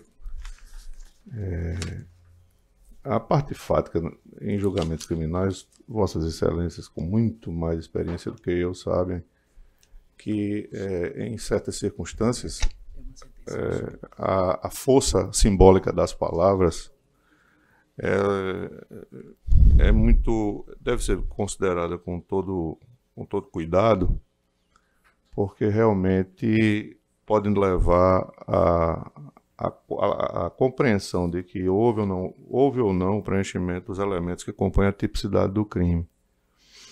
No caso específico, as expressões utilizadas pelo réu, e aqui eu peço licença para fazer referência, inclusive, àquilo que consta nos autos, em que ele diz de forma enfática à vítima que a mesma, abre aspas, havia escapado ontem, ou seja, teria se furtado ao efeito lesivo de suas agressões, a meu sentir, servem para caracterizar bem o elemento objetivo da ação típica da ameaça. Essa referência, né? Quer dizer, você escapou ontem, denota que a vítima deve atentar cuidadosamente para as ações futuras que o mesmo poderá levar a efeito. Evidentemente que, como eu disse, é a força simbólica das palavras. Aquele que está a ler ou a ouvir poderá ter uma interpretação distinta. Mas eu não consegui, com o esforço detido que fiz, entender diferentemente o sentido imediato dessas expressões, senão o de caracterizar de fato o temor, o receio, a necessária esquiva que a vítima deveria ter permanentemente para não ficar ou não se situar como alvo de eventual atuação ou ação lesiva do apelado. Então, pedindo vênia, Vossa Excelência, eu estou compreendendo que, nesse caso, a capitulação e a presença, como disse, dos elementos objetivos que compõem a ação típica estão presentes e, por essa razão, com a devida vênia, eu estou a divergir de Vossa Excelência nesse sentido. Perfeitamente. Só um esclarecimento, Pois mas não. só a colocação que eu fiz aqui no voto. Eu disse, ora, consoante se vê, o recorrido se utilizou da frase, você escapou ontem, entre aspas, se referindo, portanto, a ato pretérito, não se configurando ameaça a mal que poderia vir realizar, não se amoldando, por este motivo, do tipo penal do artigo 147. Como eu disse, é pretérito.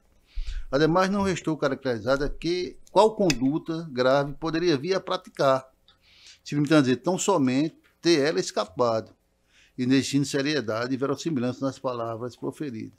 E aqui eu reproduzo o juiz, ele foi muito feliz quando ele disse, já quanto ao fato do dia 4 de fevereiro de 2019, entendo que assiste razão à defesa, no sentido de que seria tal fato atípico, já que o artigo 147 do Código Penal é claro quando afirma que é crime ameaçar alguém de mal injusto e grave, ou seja, a ameaça consiste em prometer mal futuro.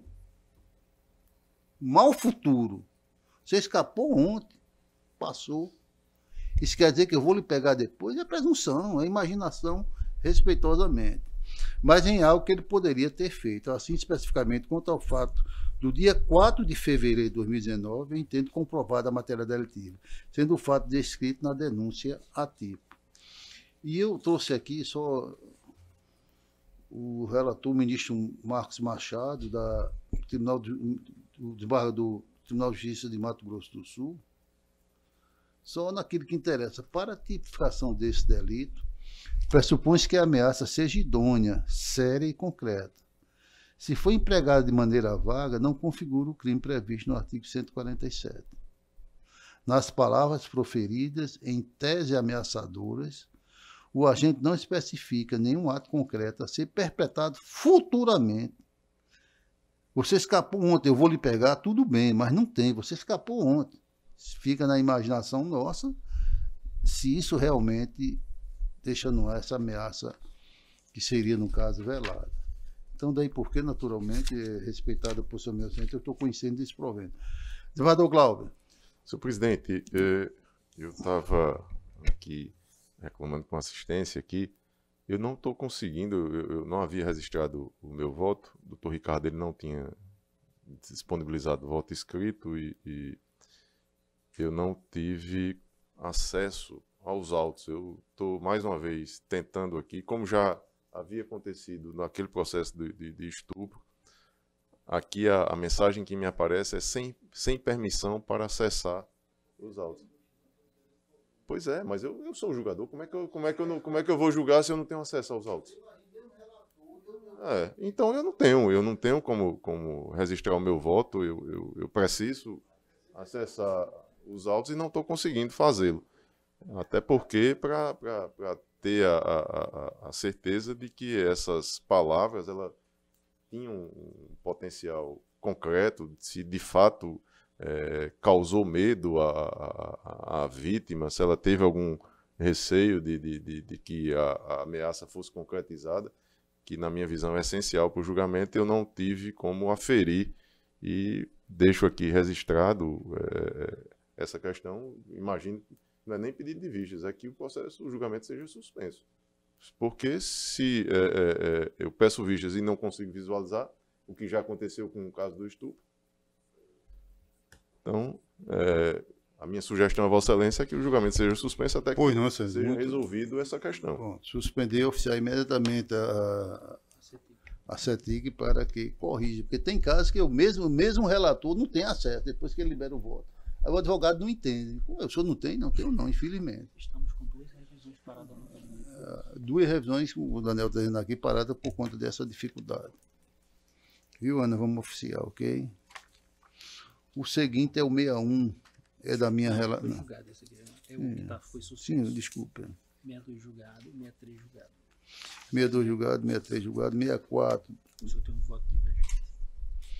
É da relatoria do Dr. Ricardo Tinoco, apelação criminal 0100-275-30-2013-8.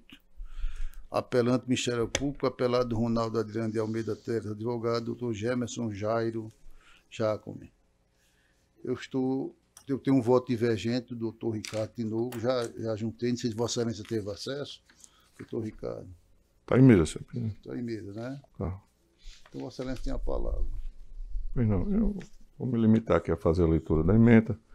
Penal e processual penal, sentença absolutória, estupro de vulnerável, artigo 217-A, caput, na forma do artigo 69, duas vezes, combinado com o artigo 29, todos do Código Penal. Apelação ministerial, pleito condenatório pelo crime de estupro de vulnerável, possibilidade, provas da materialidade e autoria, relatos da vítima e apelado que confirmam a ocorrência do delito, não ocorrência de erro de tipo, relação de vizinhança entre vítima e apelado, prévio conhecimento da idade correta da vítima, alegação de que a ofendida seria possuidora de trejeitos de pessoa mais velha que não define por si a incidência do erro de tipo. Em conclusão, estou conhecendo o recurso, estou dando provimento consoante as razões que estão lançadas no voto, senhor presidente. Pois não, Excelência, enquanto revisor, eu estou divergindo no sentido de desprover o recurso ministerial. Embargador Glauber. Senhor presidente, aqui, embora tenha esse mesmo problema, os votos do relator e do revisor são bastante esclarecedores naquilo que me parece ser essencial para o julgamento, inclusive com transcrição de trechos de depoimentos, que é a dúvida do acusado quanto à idade da vítima. Ele, nos depoimentos que são transcritos aqui, não tinha esse conhecimento da idade inferior a 14 anos. E, fiel às minhas posições aqui no colegiado, inclusive um julgamento recente em que fui relator e a composição aqui era diferente, estava substituindo Vossa Excelência o desembargador João Rebouças.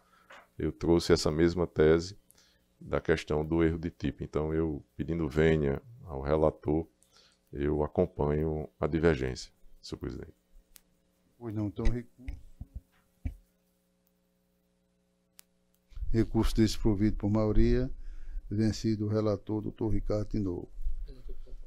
Redator para o acordo, o embargador Saraiva Sobrinho. Ok, agora passamos aos julgamentos em bloco. Eu tenho observado que só um pedido de parecer oral do 73 da relatoria do doutor Ricardo Tinoco. Não é isso, Excelência? Doutor Anísio tem a palavra. Pelo acolhimento, Excelência, preliminar. Doutor Ricardo. Não, processo em mesa. Trata-se de HC. A hipótese aqui é calúnia, difamação, pretenso trancamento de ações ou demandas criminais, restituição de bens, reunião de ações em juízo.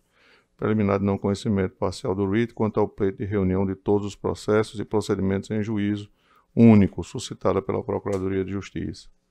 Acolhimento. Necessidade de exame acurado dos fatos envoltos entre uma e outra demanda, aptos a justificar a reunião dos processos. Análise condicionada a revolvimento de provas. Posterior afirmação de suspeição pelo magistrado titulado a vara objeto do pedido. Outra preliminar, de não conhecimento parcial do habeas corpus quanto ao pedido de levantamento de sigilo ou segredo de justiça suscitado pela Procuradoria de Justiça. Acolhimento.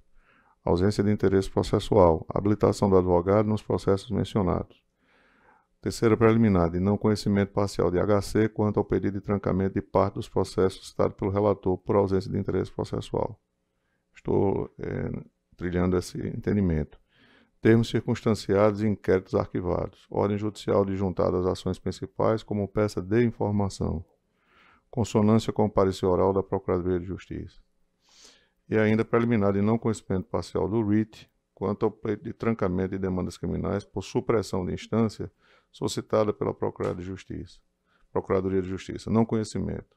Acolhimento da preliminar anteriormente solicitada que prejudica o exame com substrato na tese de supressão de instância. No mérito, senhor presidente, o pretenso trancamento de ações penais eu vejo como impossibilidade.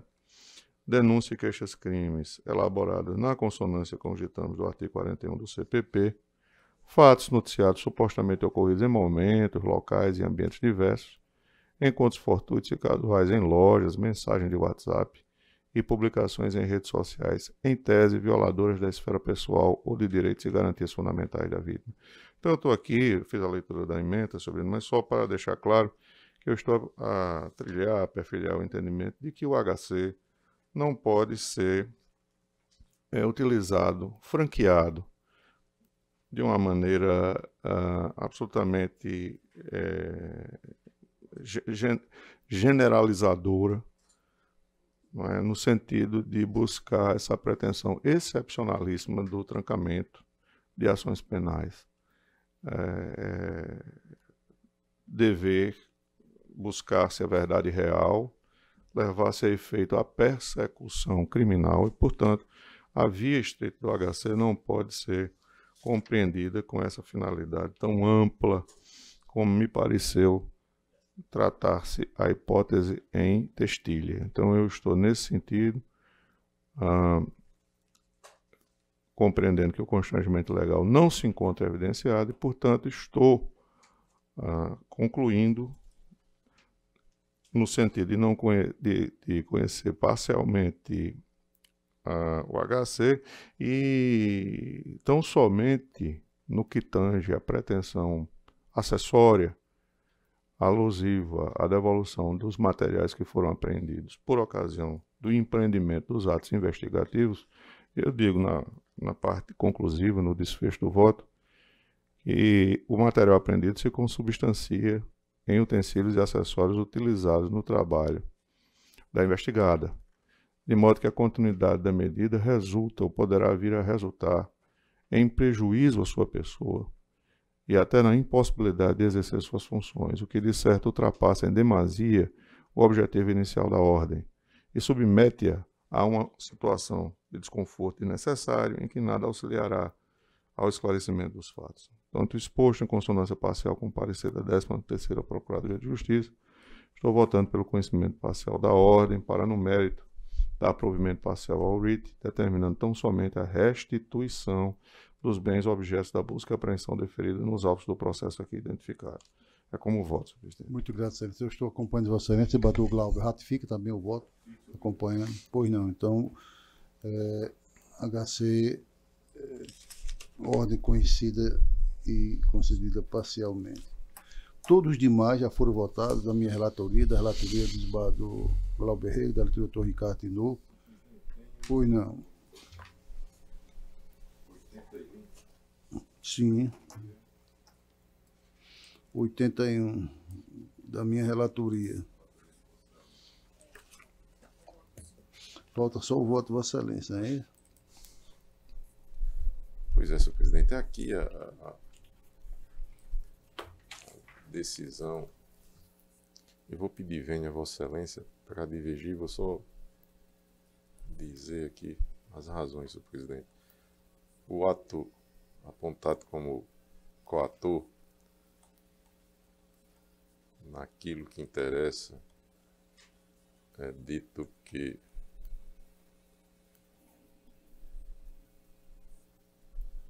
no caso em tela estão presentes a prova e materialidade pelo auto de prisão em flagrante e auto de apreensão, e também existem indícios de autoria ante o relato das testemunhas. O perículo libertatis também está presente e se pauta na garantia da ordem pública diante da periculosidade do requerente que tentou fugir diante da atuação policial. Ademais, o perículo caracteriza-se também pela quantidade e espécies de drogas apreendidas, aliada à gravidade concreta do delito, demonstrada também pela presença de arma de fogo e apetrechos relacionados ao tráfico de drogas. O que me chama a atenção no caso concreto, senhor presidente, é que a quantidade não é exagerada e o paciente, ele, embora tenha tido uma condenação por porte, mas há mais de 10 anos, então não poderia ser utilizado aqui como fundamento para conceber a sua periculosidade. Ele junta a sua carteira de trabalho devidamente assinada, um período superior a 12 meses, tem 2 filhos menores de 12 anos, um com 8, outro com 5 anos de idade, tem idade inferior a 30 anos, ou aproximadamente 30 anos.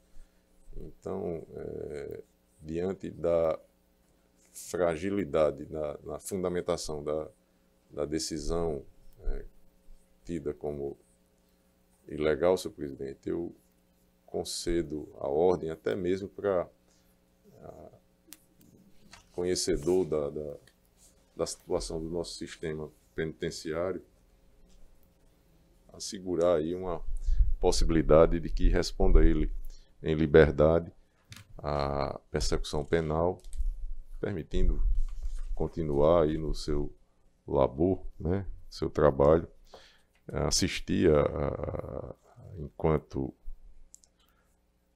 genitor as 2 menores de idade, e é isso, eu concedo a liberdade, pedindo vênia ao relator para que cautelares diversas sejam aplicadas pelo juízo lá da origem, senhor presidente. Pois, doutor Ricardo Nuco, mantém a posição. O que me chamou a atenção, eu fiquei muito atento também às razões que o desembargador Glauber trouxe agora. Me chamou a atenção, deixa-me ver, há uma referência aqui, acho que no item 15 do voto do votação. Lá do outro, não bastasse ter sido apreendido significativo volume de entorpecentes, 2 porções de substância vegetal desidratada, com massa de 3,47 gramas, 3 tabletes de substância vegetal desidratada, com massa de 2,14, 2 quilos, né? 2 quilos, ambas constatadas como cannabis AP3 e arma de fogo. Realmente, eu sou muito sensível aos argumentos que a divergência trouxe, mas o que me preocupa são exatamente esses aspectos referentes à presença de arma, não é? E o caráter permanente da espécie delitiva. Eu, por hora, entendendo que realmente é uma zona de penumbra muito difícil para aqueles que estão a examinar questões como a presente, eu vou com referência aos antecedentes do desembargador Glauber, tem algum destaque a fazer em relação? Não, no depoimento ele disse que teve, quando indagado se tinha sido preso, ele disse que há mais de 10 anos havia sido preso por questão de porte de arma. Sim, mais de 10 havia anos. cumprido e aí estava em plena... Disse que é usuário e que estava em... Entendo. Eu não sei, presidente, porque é interessante também aproveitar a oportunidade para discutirmos, né? Se não seria, digamos, em relação ao distanciamento temporal em que se deu esse primeiro fato, se não seria, em homenagem, inclusive, à priorização da liberdade frente às medidas de encarceramento. E aí é inevitável não lembrar da palestra do magistrado Walter Nunes, lá na Academia de Letras Jurídicas, como essas medidas de encarceramento têm muitas vezes contribuído, inclusive, para a potencialização de outras espécies delitivas no ambiente carcerário. Vossa Excelência permite, doutor Ricardo? Pois não. Só o destaque, a gente fica, enquanto jogador, muito preocupado aqui muitas vezes, e aí me permitam os termos que vou utilizar em julgar nos moldes de um pai de santo. Você não ter Perfeitamente. A tecnicidade, né, necessária para aquele caso. Eu me preocupo, assim, e confesso que tenho procurado aperfeiçoar, mas caso a caso traz situações que a gente se preocupa. Eu tenho uma posição aqui na Câmara Criminal de que a pouca idade, o trabalho comprovado ou o estudo, e também em situações de paternidade, maternidade, não ter reincidência. Aqui no caso concreto nós não temos reincidência específica, nem mesmo reincidência, porque o fato a prisão é mais de uma década. Então eu tenho sempre trazido uma oportunidade, assim que eu tenho dito, uma oportunidade para que em liberdade ele possa responder, né? E aí não ser mais um faccionado, né? Infelizmente é essa a realidade do nosso sistema penitenciário. Entra lá e já faz. Mas enfim, é verdade. E eu acho que, assim, estou utilizando o verbo inadequado, mas eu penso que não pode faltar também um pouco na atualidade, diante desse alarmante nível de notícias que vêm sendo veiculadas em relação ao sistema carcerário. Não pode nos faltar um pouco uma certa dose de pragmatismo, assim, de pragmatismo que eu quero me reportar é um pouco dessa percepção do que tem acontecido do lado de lá, né? E eu me recordo de um caso recente, eu também estava examinando lá no gabinete, em debate com a própria assessoria, e um rapaz que, em situação, digamos, análoga a essa, está exercendo a atividade de venda de sanduíches e de refrigerantes e realmente teria cometido um delito contra o patrimônio, em situação bastante assemelhada. E a minha posição foi no sentido de conceder a ordem. É evidente que a situação não é exatamente a mesma, né? Não há identidade absoluta de fatos, entre fatos, mas existem situações que as aproximam. Então não é comum de minha parte, ainda que eu tenha lançado o voto acompanhando, alterar a posição, não por ter uma visão extremada das posições que originariamente assumo, mas porque realmente, via de regra, eu me detenho com muito cuidado para não ter que alterar a posição posteriormente colocada, lançada, mas me parece que a situação aqui se aproxima muito daquela em que eu concedi e por dever de consciência, eu vou pedindo todas as vênias, eu vou modificar meu entendimento e acompanhar a divergência para conceder a ordem e estabelecendo as medidas do 319 que devem, de fato, pela própria natureza do delito, devem ser, de fato, lançadas e exigidas para correto cumprimento. Pois é, pelas razões já expostas, eu mantenho o meu voto no sentido de denegar a ordem e proclamo que a ordem foi conhecida e concedida por maioria com a divergência do desembargador Saraiva Sobrinho, redator para o acordo do desembargador Glauber Rego. Ok? Não, senhor presidente. E registrar que é um fato neto aqui, doutor Ricardo. Bom, mas isso faz parte da nossa